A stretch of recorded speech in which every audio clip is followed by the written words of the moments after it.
Last পর্যন্ত কিনা লোহার রডের গাড়িতে করে আমাকে সাজাতে যেতে হলো, আর গিয়ে হাতের অবস্থা কি হলো দেখো।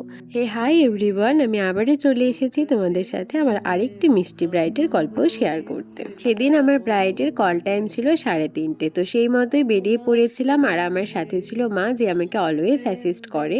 আমি সবসময় টাইমের একটু আগেই বেরোনোর চেষ্টা করি, যেহেতু গাড়িতে যাই তাই টাইমটা এদিক ওদিক হয়ে যেতে পারে। আজকেও টাইমের একটু আগেই বেরিয়েছিলাম, কিন্তু রাস্তায় বেরিয়ে কোনো গাড়ি দেখতে পাচ্ছিলাম না। আধা ঘন্টার মতো রাস্তাতেই টাইম কেটে যায়। আর লাস্টে এই কাকুটা আসে, কিন্তু কাকুর গাড়িতে ছিল লোহার রড, আরও জিনিসপত্র ছিল, কিন্তু তাও কাকুকে বললাম যে আমাদেরকে একটু নিয়ে চলো, সামনে নামিয়ে দাও। আর আমরা পৌঁছেও গেছি। আমাদের তো অনেকটা লেট হয়েছিল, আর ব্রাইডও তার মধ্যে অনেকটা লেট করে ফেলেছে। আর আজকে আমার ব্রাইড একদম সিঁদুর দিয়ে পুরো সিঁথি ভর্তি করে লাল টুকটুকে বউ সেজেছিল। তো সেগুলো পরিষ্কার করতে গিয়ে আমার হাতের এই অবস্থা হয়েছিল, আর অনেকটা টাইমই এখানে চলে গিয়েছিল।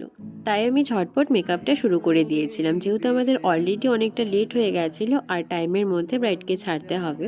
প্রথমে ফেসটাকে ক্লিন করে নিয়েছিলাম সুন্দর করে, তারপর স্কিন প্রিপারেশন করে ফেস মেকআপটা জলদি জলদি করে ফেলেছিলাম, দেন আই মেকআপ করে তারপর হেয়ার স্টাইলটা করেছিলাম। আর আজকে কিন্তু আমার ব্রাইডের কোনো ডিমান্ড ছিল না, ও বলেছিল আমার উপরে যেরকমটা ভালো লাগবে তুমি সেরকমটাই করে দাও।